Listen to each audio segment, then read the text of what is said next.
हाँ तो नमस्कार प्यारे बच्चों। एग्जाम का टाइम आ रहा है। आप सभी लोग बहुत सर्च करते हैं कि महोदय बोर्ड परीक्षा में हम लोग पेपर कैसे लिखें और बोर्ड परीक्षा में पेपर लिखते समय किन किन बातों का ध्यान रखें। तो प्यारे बच्चों, आज की वीडियो में हम आपके जो प्रश्न है मन में, इसका मैं एकदम समुचित जवाब दे रहा हूँ। तो आप लोग ध्यान से देखिएगा। मैं 10 गलतियां बताऊंगा, मतलब 9 गलतियां बताऊंगा जो आपको नहीं करनी है, और 10वें में मैंने खुद से लिख कर बताया है कि आपको पेपर कैसे लिखना है।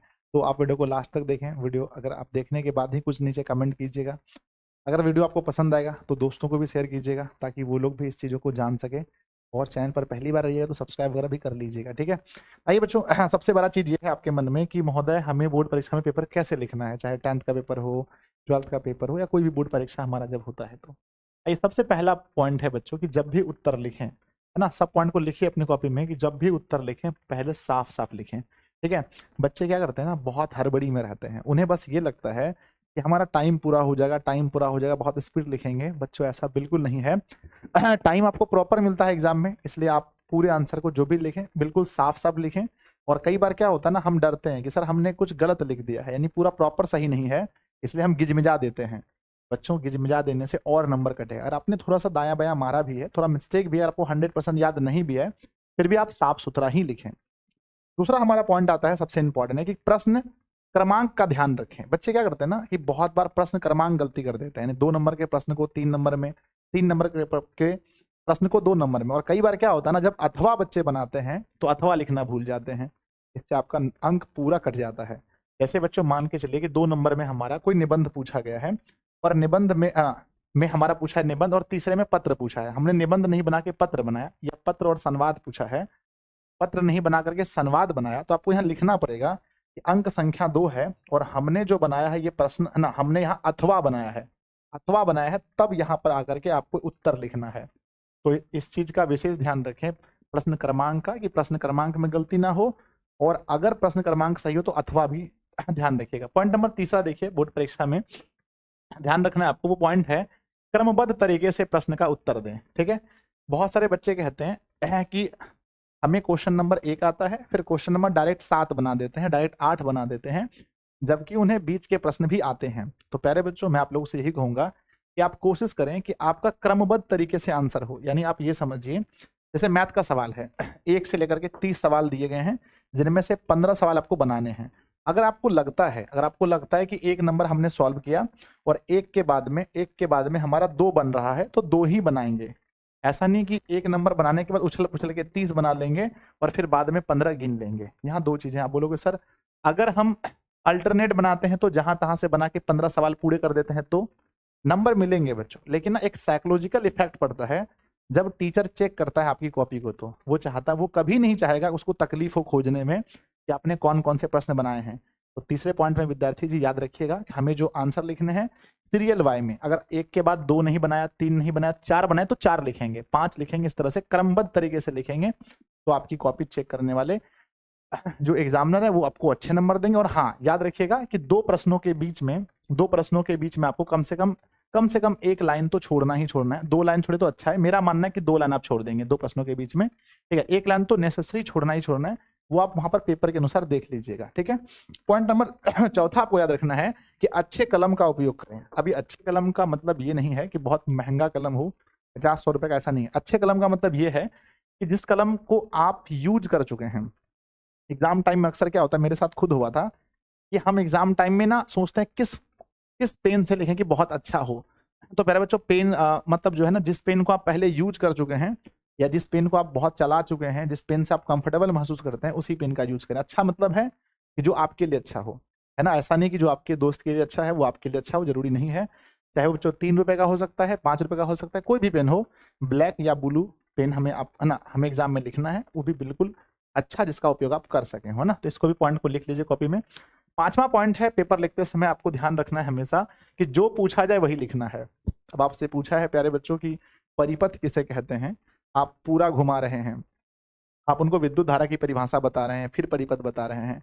आपसे पूछा गया मेटरनिक युग से क्या समझते हैं, तो आपको मेटरनिक के बारे में ही लिखना है। ऐसा नहीं कि आप जाकर के कार्बोनी गेरिबाल्डी के बारे में लिख रहे हैं, नहीं।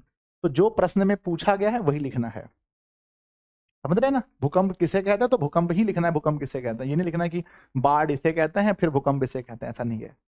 ठीक है, तो ज्यादा बहुत बड़ा करने के चक्कर में नहीं रहना, क्योंकि देखिए टू द पॉइंट, जो आजकल सबको पता है, जो भी एग्जाम जो कॉपी चेक करने वाला होता है, वो जमाना चला गया कि ऐसे ऐसे करके गिनती करेंगे, भैया 5 लाइन है तो नंबर मिलेगा ना, ऐसा नहीं है। सही उत्तर लिखना है, जितना है तो नंबर मिलेंगे। तो आपने देखा कि जो पूछा जाए वही लिखना है, फालतू नहीं लिखना है, पेपर कॉपी नहीं भरना है। छठा पॉइंट आपको याद रखना है पेपर लिखते समय कि शुद्ध लिखने का प्रयास करें, है ना, शुद्ध लिखने का प्रयास करें। शुद्ध का मतलब ये है, शुद्ध का मतलब ये है कि जैसे मान के चलिए मुझे लिखना है परिवर्तन, तो परिवर्तन होता ऐसे है, परिवर्तन होता ऐसे है।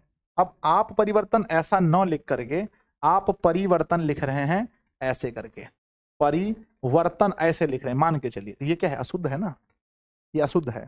तो पहले आप लिखने का प्रयास करें शुद्ध, जो पूछा गया शुद्ध लिखने का प्रयास करें, ये बहुत बड़ा इफेक्ट। और खास करके जो पहले 1-2 प्रश्न आप लिखेंगे, प्रश्न संख्या 1, प्रश्न संख्या 2, उस पर तो विशेष ध्यान रखिएगा कि जो स्टार्टिंग में वही प्रश्न लिखिएगा जो आपको 100% आते हैं, और पूरे शुद्ध तरीके से लिखिएगा। ठीक है, तो ये भी एक पॉइंट बन सकता है, स्टार्टिंग में वही प्रश्नों के उत्तर दें जो आपको आते हैं। और अभी तो स्टार्टिंग क्या, अभी तो दोगुने प्रश्न हो गए हैं, तो सभी प्रश्न वही बनाएं जो आपको 100% आते हैं। ठीक है, आइए देखते हैं पॉइंट नंबर 7वां क्या हो सकता है। जब भी आप दीर्घ उत्तरीय प्रश्न को लिखें, तो जो भी प्रश्न ऐसे हैं जिनके पॉइंट बन सकते हैं, तो पॉइंट बना के लिखें। अब कुछ कुछ सवाल ऐसे हैं जिनके पॉइंट नहीं बन सकते हैं, पर कुछ कुछ सवाल ऐसे हैं जिनके पॉइंट बन सकते हैं, और पॉइंट बनाते समय एक एक लाइन ना, एक लाइन बीच में छोड़ गए या फिर पैराग्राफ चेंज करके लिखें तो ये बेहतर होगा। ठीक है, याद रखिएगा कि दीर्घ उत्तरीय सवाल को बनाते समय उत्तर अगर पॉइंट में लिखा जाए तो बहुत अच्छा होगा। जैसे कोयले के बारे में पूछा गया कि कोयले के बारे में आपको लिखना है, पूरा विवरण बताना है, ठीक है, तो आपको बहुत अच्छे से उसके पॉइंट बाय पॉइंट लिखेंगे तो अच्छा नंबर मिलेगा। ठीक है, तो याद रखिएगा दीर्घ उत्तरीय सवाल में पॉइंट बनाने हैं आपको। 8वां आपका आता है कि ज्यादा कट ना करें, है ना। हम लोग परीक्षा में क्या करते हैं, हमने लिखा प्यारे बच्चों, जैसे मान के चलो हमने कुछ लिखा कि जैसे हमने लिखा कि, है ना, कोई भी परिभाषा ले लेते हैं, जैसे कि बायोलॉजी का ले लेते हैं, तो लिखते हैं जीव जीव जिस विधि द्वारा विधि द्वारा, फिर हमारा मन कर रहा है कि अब इसको काट देते हैं, ये परिभाषा सही नहीं लग रहा है, जीव जिस विधि द्वारा, ये हमें सही नहीं लग रहा है, तो अब इसको काट देते हैं। ठीक है, ऐसे ऐसे करके। ठीक है, तो ये काम परीक्षा में बिल्कुल भी आप ना करें। एक बार ही सोच लीजिए क्या आपको लिखना है, और अगर थोड़ा बहुत हुआ तो बस एक बार सिंपल, इसको हमें अगर काटना भी था तो बस एक बार सिंपल से बीच में से ऐसे काट देते, बस हो गया, आगे लिख देते। ठीक है, समझ मेरी बात को। तो ज्यादा कट ना करें पेपर में, और एक बार जो लिखना है सोच समझ करके ही लिखें, कि वो बोर्ड परीक्षा का पेपर है, वो कोई घर का कॉपी नहीं है बच्चों, है ना। तो ज्यादा कट नहीं करना है, जो भी लिखना है सोच समझ के लिखना है। 9वां पॉइंट आता है बच्चों कि प्रश्न को उत्तर पुस्तिका में ना उतारें। बहुत सारे बच्चों का ये गलत फहमी होता है, और जब वो आंसर लिखने जाते हैं तो पहले ही क्या करते हैं कि जितने नंबर ना, जो क्वेश्चन पूछा है, जैसे मान के चलिए फिजिक्स का हमारा है, साइंस में हमारा फिजिक्स है, उसमें क्वेश्चन पूछा है विद्युत धारा की परिभाषा दें, तो कोई जरूरी नहीं है कि आपको वहां लिखना है विद्युत धारा की परिभाषा दे तब लिखना है। बहुत बच्चे क्या करते हैं, फिजिक्स लिखना है मान के चलो, तो यहाँ पहले वो क्या करेंगे, यहाँ लिखेंगे प्रश्न 1 नंबर है तो उसको उतारेंगे यहाँ पर कि विद्युत धारा की परिभाषा दें, विद्युत धारा की परिभाषा दें, धारा की परिभाषा दें। तो ये आपको बिल्कुल भी नहीं करना है, इसको उतारना नहीं है, सिर्फ डायरेक्ट इसका आंसर लिखना। तो पहले बच्चों आपने देखा कि किस प्रकार से आपको परीक्षा में वही लिखने हैं जो पूछा जाए, साफ सुथरे लिखने हैं, 1-2 लाइन छोड़ के लिखने हैं, दीर्घ उत्तरीय सवाल को पॉइंट बनाकर लिखने हैं, एक उस पे ना वही पेन का यूज करना है जिसमें आप कंफर्टेबल महसूस करते हो। ठीक है ना, सब कुछ आपने देख लिया, ज्यादा काटना नहीं है। अब चलिए मैं आपको दिखाता हूँ कि एक प्रश्न पूछा जाए तो मुझे कैसे लिखना चाहिए। तो यही सवाल है, विद्युत धारा की परिभाषा दीजिए। तो इस सवाल को मैंने यहाँ लिखा है, ध्यान से देखें, मैंने लिखा है ये सवाल, सबसे पहली बात है कि साइंस में भौतिकी का सवाल है, तो ऊपर में हमने भौतिकी लिख दिया। अब ये हर बार नहीं लिखना है, ऐसा नहीं कि हर प्रश्न के बाद भौतिकी लिखना है, नहीं है, ये पहले प्रश्न में लिखना है, भौतिकी लिखा। सवाल नंबर 1 है, और 1 नंबर सवाल जो हमारा जो चौथाई होता है, तो ऐसे एग्जाम में छोड़ा होता है, फिर भी कहा जाता है कि कॉपी को 4 भाग में बांटना, 1 भाग को छोड़ देना है, तो हमने यहाँ पर चौथाई छोड़ा है। चौथाई छोड़ने के बाद ये नंबर, जो क्वेश्चन नंबर है वो ये इस बार में है, और उत्तर इसका इस बार में लिखा है, और ऐसा ही होता है। कई बार क्या होता है ना कि बच्चे बीच में जो है यहाँ पर बीच में लिख देते हैं प्रश्न, है ना, प्रश्न संख्या बीच में लिख देते हैं 1, है ना। ये कहीं पर ऐसा नहीं लिखा है कि बोर्ड परीक्षा में हमें ऐसे ही उत्तर देने हैं। और हमने बहुत सारे टॉपर से पूछा भी है कि क्या आपने कुछ अलग तरीके से आंसर लिखा था या नॉर्मल तरीके से, तो टॉपर ने कहा बिल्कुल नॉर्मल तरीके से। कोई जरूरी नहीं है, ऐसा भी लिखना गलत नहीं है, पर मैं ये नहीं कहूंगा कि ऐसे ही लिखने से आपके नंबर अच्छे आ सकते हैं, ऐसा कोई बात नहीं है। आप नॉर्मल भी ऐसे लिख सकते हैं प्रश्न संख्या और इसका उत्तर यहाँ पर, लेकिन प्रश्न संख्या को घेरना नहीं है, ठीक है ना। ये घेरना नहीं है, तो मैं बताने के लिए घेर रहा था, ठीक है ना। तो इससे आपको बिल्कुल भी घेरना नहीं है, प्रश्न संख्या एकदम खुला रहना चाहिए। जो रोमन में होता है उसको स्पार में लिखते हैं, रोमन के मेन नंबर को स्पार में ही लिखते हैं। उत्तर हमने लिखा है, हमसे पूछा गया था विद्युत धारा की परिभाषा, हमने लिखा है, ध्यान दीजिएगा, आवेश के प्रवाह की दर को विद्युत धारा कहते हैं, धाना, अर्थात विद्युत धारा बराबर आवेश बटा समय, आई बराबर क्यू अपॉन टी। अब ये मन में आप ना सोचें कि सर ये 2 अंक के प्रश्न है तो हमें 40-50 शब्दों में, 60 शब्दों में लिखना है, ऐसा बिल्कुल नहीं है, ठीक है। समय बदल चुका है और जो एग्जामिनर चेक करने वाला है ऐसे उत्तर को देखकर पूरे नंबर देंगे आपको, 2 नंबर। आप अधिक से अधिक यहाँ पर लिख सकते थे कि विद्युत धारा को आई से सूचित करते हैं, इसका ऐसा ही मात्रक एम्पियर होता है। खैर यहाँ पूछा नहीं है वो सब चीज, सिर्फ आपसे पूछा विद्युत धारा की परिभाषा, तो परिभाषा दिया हमने, है कि नहीं है। तो इस प्रकार से आपको कॉपी लिखना है। तो प्यारे बच्चों, हम उम्मीद करते हैं कि आपके फेस में स्माइल होगा, आपके फेस में डर बहुत कम होगा। और आप लोग जो भी लोग है ना हमें जानते हैं अच्छे से, तो भी 10th क्लास के बहुत सारे बैचेस हमारे यहाँ चल रहे हैं। जो भी 10th क्लास के छात्र हैं आपको पता होगा, और आप बिहार बोर्ड के स्टूडेंट हैं, आपके लिए बहुत अच्छा मौका है। हमारा क्रैश कोर्स है, ये एप्लीकेशन दिशा ऑनलाइन क्लासेस ऐप पर ये क्लासेस होती हैं, है ना। दिशा ऑनलाइन क्लासेस पर आपको, है ना, दिशा ऑनलाइन क्लासेस पर बच्चों आपको सारे स्टडी मटेरियल मिलते हैं, है ना, सारे स्टडी मटेरियल मिलते हैं।